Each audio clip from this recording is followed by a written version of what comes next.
નમસ્કાર, આપ જોઈ રહ્યા છો નેશન પ્લસ ન્યૂઝ. હું છું આપની સાથે હેતલ ભગત. વડોદરાના માંજલપુરમાં ખંડા ગલે પરિવાર છેલ્લા 60 વર્ષથી પોતાના નિવાસસ્થાને શ્રીજીની સ્થાપના કરી પૂજન અર્ચન કરે છે.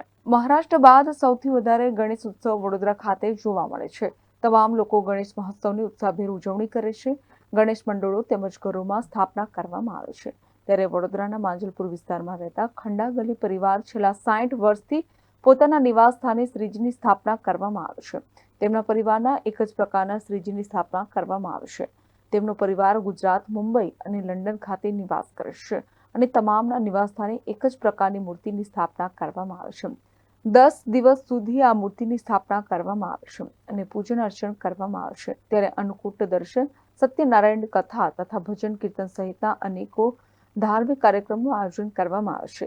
10 દિવસના આદિત્ય માંડ્યા બાદ ઇકો ફ્રેન્ડલી શ્રીજીનું વિસર્જન કૃત્રિમ તળાવ ખાતે કરવામાં આવશે.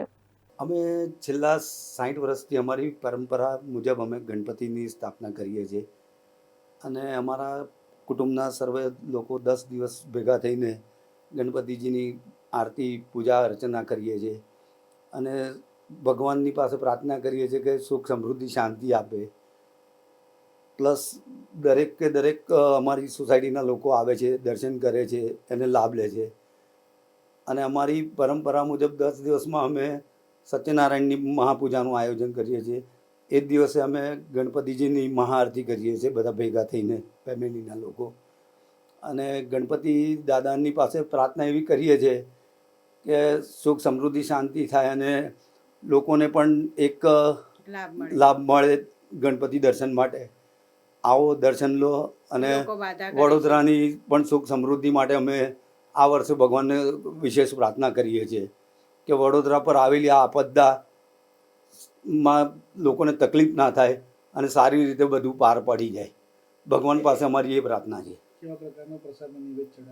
અમારે રોજે અલગ અલગ પ્રકારના પ્રસાદ હોય છે, ડ્રાયફ્રૂટ્સ હોય છે, ફળાદી હોય છે અને વિશેષમાં કે જ્યારે ગણપતિ દાદાની મહાપૂજા હોય છે, સત્યનારાયણની મહાકથા હોય છે, એ દિવસે અમે લોકો અન્નકૂટનો પ્રસાદનું એ કરીએ છીએ અને અમારી યથાશક્તિ પ્રમાણે અમે જેટલા અમારા મિત્ર મંડળી વર્ગ, અમારા ફેમિલીના લોકોને જમણવારનો પણ કાર્યક્રમ રાખીએ છીએ.